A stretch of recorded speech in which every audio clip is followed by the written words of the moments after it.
Las palabras a las que me gustaría llamar su atención esta mañana se encuentran en el Evangelio según San Juan, en el primer capítulo, en los versículos 12 y 13. El primer capítulo del Evangelio según San Juan, versículos 12 y 13. Pero a todos los que le recibieron les dio el derecho de llegar a ser hijos de Dios, es decir, a los que creen en su nombre, que no nacieron de sangre, ni de la voluntad de la carne, ni de la voluntad del hombre, sino de Dios. Hemos estado mirando estos dos versículos durante los últimos domingos por la mañana desde diferentes ángulos y puntos de vista. Pero en particular por la mañana del pasado domingo estuvimos viendo desde el punto de vista de este asombroso mensaje que nos traen, es decir, que aquellos que conocen al Señor Jesucristo y lo reciben y que han creído en Él, se les ha dado el honor y el privilegio de convertirse en hijos de Dios. En otras palabras, estamos viendo una de aquellas cosas que Juan introduce y presenta ante nosotros aquí, desde el principio, en este prólogo de su Evangelio. Su objetivo es, como les he seguido recordando, que aquellos de nosotros que somos cristianos deberíamos estar viviendo como cristianos y deberíamos estar disfrutando de la vida cristiana, y nuestra incapacidad al hacerlo generalmente se debe a nuestra incapacidad de comprender y apreciar cómo debiéramos lo que ha sido posible para nosotros en y a través de nuestro bendito Señor y Salvador. As we should and as we ought, what has been made possible for us in and through our blessed Lord and Savior. Entonces aquí, en este tipo de hipnosis de la esencia misma de la fe cristiana, Él nos recuerda que uno de los resultados más gloriosos de la venida del Hijo de Dios a este mundo, del Verbo hecho carne, es que nosotros, los que creemos en Él, somos hechos hijos de Dios. Es tan vital que debamos aferrarnos a esta verdad. El cristiano no es simplemente alguien que ha sido perdonado. Él ha sido perdonado. Es terrible que uno tenga que usar la palabra simplemente, pero uno se ve impulsado a hacerlo. Porque hay muchos cristianos que dan la impresión de que eso es para ellos todo el cristianismo, que ellos han sido perdonados, que sus pecados son perdonados. Eso es todo lo que les interesa. Ellos tienen un sentimiento de culpa y quieren deshacerse de ello. Y aquí escuchan este mensaje sobre el perdón de pecados en la sangre de Cristo. Y saltan con avidez a ello y se detienen allí. Pero esa no es la esencia del cristianismo. En un sentido, eso es simplemente algo preliminar. Eso es algo que debe tener lugar antes de que podamos tener una relación real con Dios. El fin del cristianismo no es el perdón, es que seamos restaurados a Dios. El apóstol Pedro nos dice que Cristo vino y sufrió para poder llevarnos a Dios. Y esa es la esencia de la fe cristiana. Que el hombre ha sido restaurado y más que restaurado a la posición que una vez ocupó en Adán.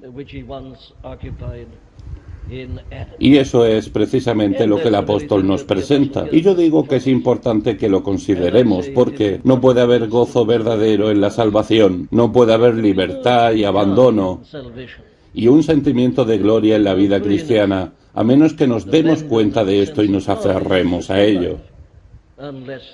El Nuevo Testamento pone mucho énfasis en el estado, en la posición del cristiano, y con demasiada frecuencia pasamos nuestro tiempo con nuestros estados de ánimo subjetivos y condición.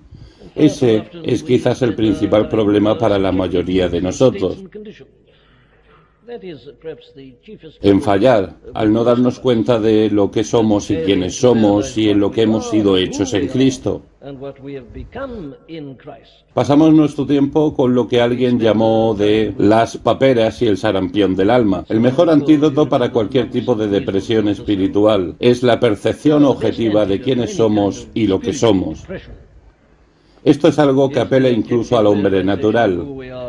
Se enorgullece por el país, por la familia. Estas son las cosas que siempre le animan y lo estimulan en tiempos de dificultad y crisis.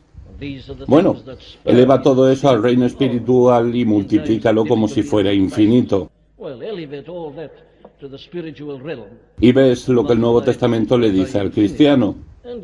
Y aquí está inmediatamente ante nosotros la forma, según Juan, de darnos cuenta de lo que es posible para nosotros como cristianos y de lo que debemos ser como cristianos, es darnos cuenta, ante todo, por supuesto, de esta gloriosa verdad sobre la encarnación, la venida del Hijo de Dios a este mundo. De ahí que Él le da a eso el lugar principal en su prólogo. Pero Él no se detiene en eso.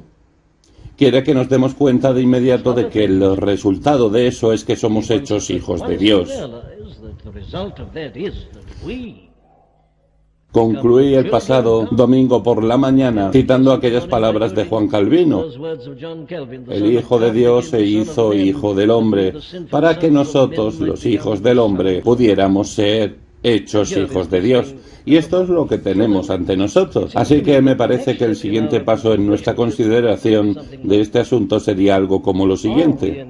¿Estamos disfrutando de estos beneficios de la vida cristiana? ¿Nos parece una vida de gozo, una vida de libertad? ¿Sabemos algo acerca de la gloriosa libertad de los hijos de Dios? Debe ser así con nosotros. El cristianismo nunca propuso ser solo un deber, nunca propuso hacer algo a lo que uno se obliga a hacer. Quizás contra la voluntad de uno y siente una cierta cantidad de mérito por haberlo hecho. Eso no es cristianismo, eso es religión. Esa es la actitud típica de los hombres meramente religiosos. El cristianismo es algo que está lleno de gozo, gloria, triunfo y alabanza. No puedes leer el Nuevo Testamento sin ver eso.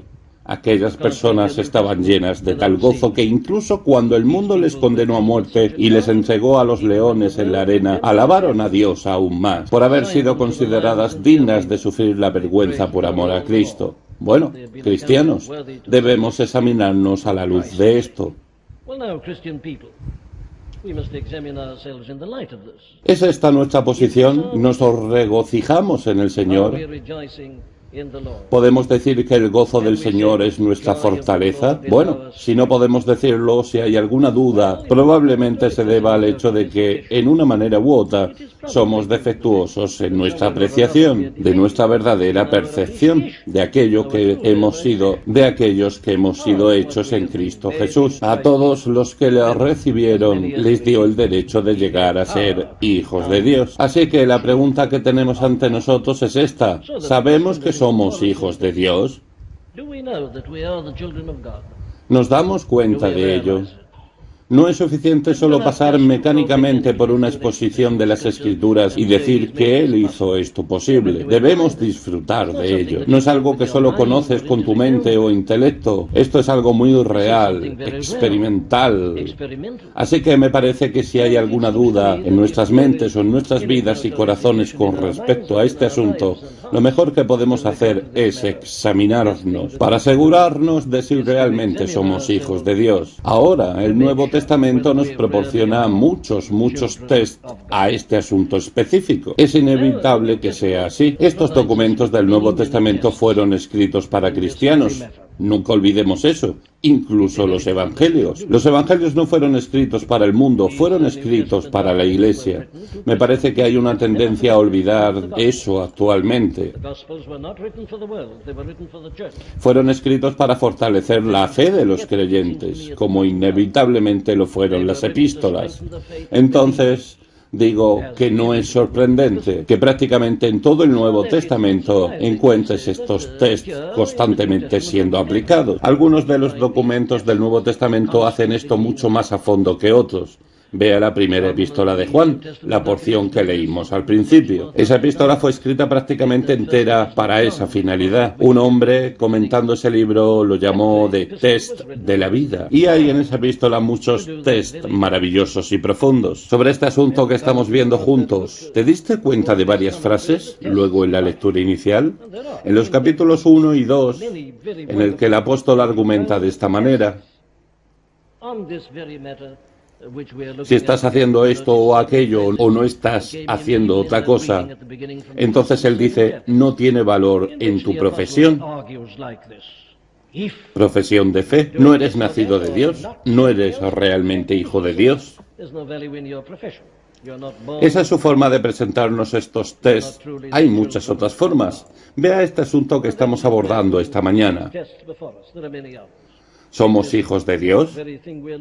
Bueno, el apóstol Pablo nos da un test obvio en Romanos 8:14, donde él dice: todos los que son guiados por el Espíritu de Dios, los tales son hijos de Dios.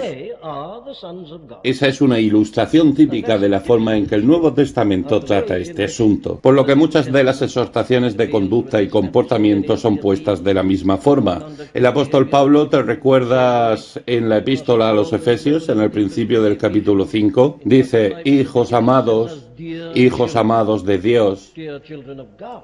Nos pide que amemos y ayudemos unos a otros y nos abstengamos de ciertas cosas. Nos pide como a hijos amados. Muy bien, tenemos abundantes motivos que podemos usar en este esfuerzo de asegurarnos que realmente somos hijos de Dios. ¿Tienes dudas de ello? Muy bien, abordemos eso de manera natural, a través de la analogía humana que inmediatamente se presenta. ¿Cómo se prueba esta relación entre el niño y los padres, entre el niño y la familia? Bueno, hay ciertos test obvios, pero debemos conformarnos al Nuevo Testamento, que pone en este orden. La primera forma de saber con certeza si realmente eres un hijo de Dios es, como ya hemos visto, tu relación con el Señor Jesucristo. Tenemos que comenzar con eso. ¿Por qué? Bueno, porque Dios es espíritu. Y porque, como se nos dice, ningún hombre ha visto a Dios en ningún momento.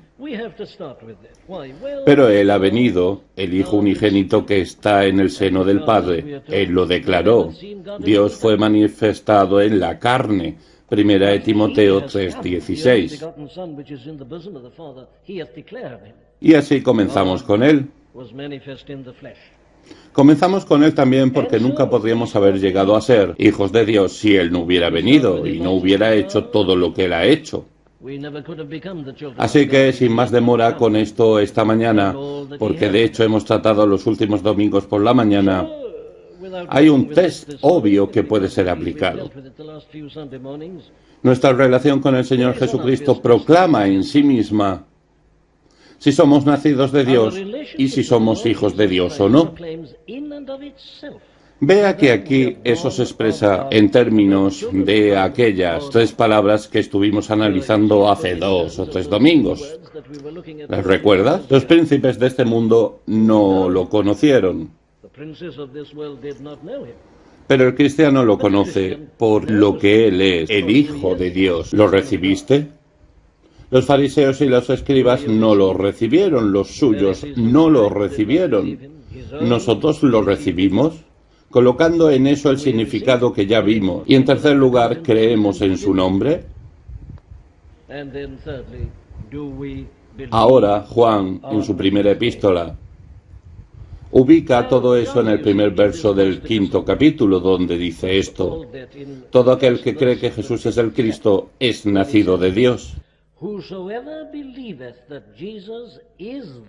Ahí está, todo aquel que cree que Jesús es el Cristo es nacido de Dios. Ahora, obviamente, hay un contenido en esa afirmación, ¿no es cierto? Realmente creer que Jesús es el Cristo, el Mesías, el Libertador. Lo que decíamos sobre el contenido de creer en su nombre. No es suficiente solamente decir, por supuesto, creo en el Señor Jesucristo, siempre lo he hecho. Si lo dices así, me estás diciendo que no crees en Él. Creer que Jesús es el Cristo es saber y confesar que eres un pecador sin esperanza, condenado y vil. Que toda tu justicia no es más que un trapo de inmundicia, que tienes un espíritu de miseria e incluso lamentas tu vida, que tienes hambre y sed de justicia, y sabes que solo Él puede llenarte. Ese es el contenido. No es solo un decir mecánico, yo creo, no es solo algo intelectual, no. Creer en Él significa que estás totalmente comprometido con Él, que te abandonaste a Él y que no tienes ninguna esperanza aparte de Él. Pero está bastante claro, todo aquel que cree que Jesús es el Cristo, de esa manera es nacido de Dios. El hombre religioso con su justicia propia no cree que Jesús es el Cristo. Él puede decir que cree, pero si él está confiando en su propia bondad, en su propia vida, en sus propias obras, él no cree que Jesús es el Cristo. Él no necesita de un Salvador. Es como el fariseo que dice: Dios, te doy gracias porque no soy como los demás hombres. Nunca ha visto la necesidad de la muerte de Cristo en la cruz. Él no es nacido de Dios. Pero el hombre que realmente ha visto su propia incapacidad y desesperanza y se regocija en Cristo Jesús, ese es nacido de Dios. Bueno, déjenme expresarlo en términos de Filipenses 3:3. El apóstol Pablo resumió todo allí. Él dice: nosotros somos la circuncisión. ¿Quiénes somos nosotros?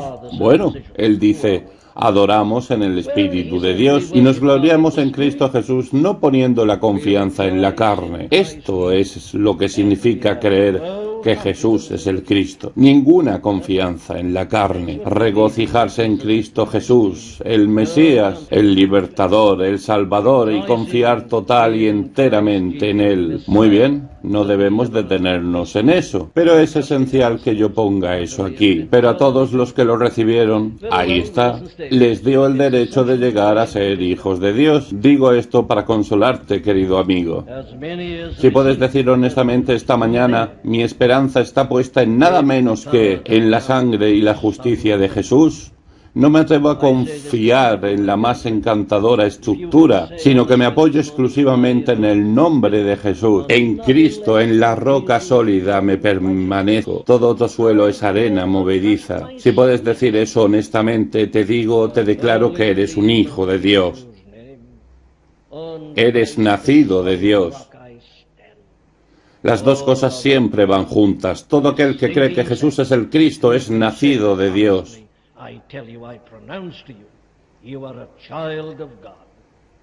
No será nacido de Dios, no lo es. Alguien que nunca diría esas cosas si no es nacido de Dios. Si no está dando pruebas del hecho de que ya es nacido de Dios al decir esas cosas. Muy bien. Dejamos eso, nuestra relación con el Hijo. Luego llegamos al segundo punto, que es nuestra relación con el Padre. Y aquí nuevamente, por supuesto, hay un sinfín de test. Y todo lo que quiero hacer esta mañana es poner estos test ante ustedes. Esta no es una ocasión para exhortar, es una ocasión para examinarse. No hay nada que yo sepa en el mundo esta mañana que es más importante que este asunto que estamos tratando. ¿Soy un hijo de Dios o no? Porque si soy un hijo de Dios, pase lo que pase, sé que estaré bien en el final. Nada puede separarnos del amor de Dios que es en Cristo Jesús, Señor nuestro. Esta es la cosa más grande y maravillosa del mundo. Muy bien. ¿Cómo probamos eso? Bien. ¿Cómo se prueba cualquier tipo de filiación? ¿Cómo se prueba esa relación? Bueno, aquí está nuestra relación con el Padre. Pero déjenme dividirlo y plantearles una serie de preguntas. La primera, obviamente, es esta. El Hijo de Dios tiene un sentido de pertenecer a Dios. Cada niño tiene un sentido de pertenecer a su padre. Pertenece a su padre y a su madre. Pertenece a la familia. Esto no es algo de que él tenga que persuadirse. Él solo lo siente. Él sabe. Está ahí. No es algo que se pueda demostrar lógicamente. Pero para el niño, allí está. El niño simplemente sabe que existe esta relación. Su relación con esta persona es distinta de su relación con cualquier otro. Hay algo elemental allí, en lo más profundo de la conciencia. Ahora, esta es la primera verdad respecto del Hijo de Dios. Él tiene un sentido de que pertenece a Dios. El hombre del mundo no tiene ese sentido. Dios es un ogro para él. Dios es un tirano. Su actitud en relación a Dios es de temor y antagonismo cada vez que piensa en él. Pero el cristiano puede que no sea capaz de expresarlo lógicamente, puede que no sea capaz de analizarlo o comprenderlo. Él simplemente tiene sentimiento, esta conciencia. que él pertenece a Dios, que es uno del pueblo de Dios. Hay muchas expresiones de esto.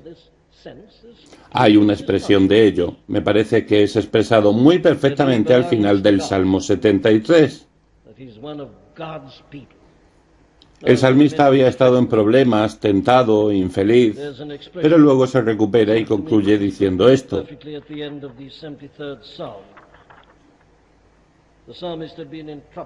Dios, dice él, es todo para mí. ¿A quién tengo yo en los cielos sino a ti? Y fuera de ti nada deseo en la tierra. Él ha llegado a ese punto final. No le importa el éxito de estas personas impías, cuyos ojos se les saltan de gordura, porque no hay dolores en su muerte, etc.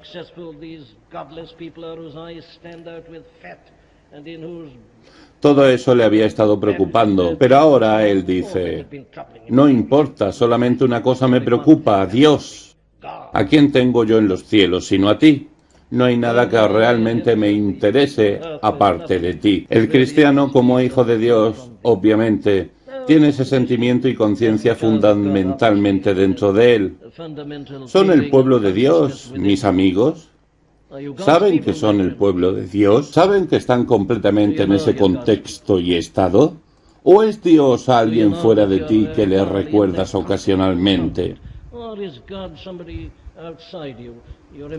Y en un espíritu de temor sientes que tienes que hacer esto o aquello solo para mantener una buena relación con Él. ¿Cuál es tu condición?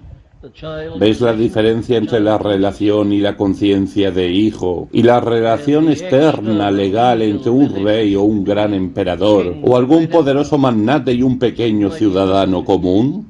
¿Cuál es tu condición? Estas son las formas en que probamos si somos hijos de Dios. En otras palabras, permítanme explicarlo un poco, como un segundo test y decir que el Hijo de Dios es alguien que piensa en la vida como un todo en términos de Dios. La vida del Hijo está ligada a la del Padre. E instintivamente él piensa en todo y considera todo en estos términos. Ahora, en la forma más amplia, esto puede ser expresado con las palabras que el apóstol Pablo usó en Atenas, en Grecia. En él vivimos, nos movemos y existimos. Eso está bien, pero eso es filosófico. El Hijo va mucho más allá de eso. Puede que no se dé cuenta filosóficamente, pero en realidad en la práctica sí lo sabe. Su vida, su perspectiva, su todo está en términos de su padre, tal hijo. Él considera todo exactamente de la misma manera que su padre hace.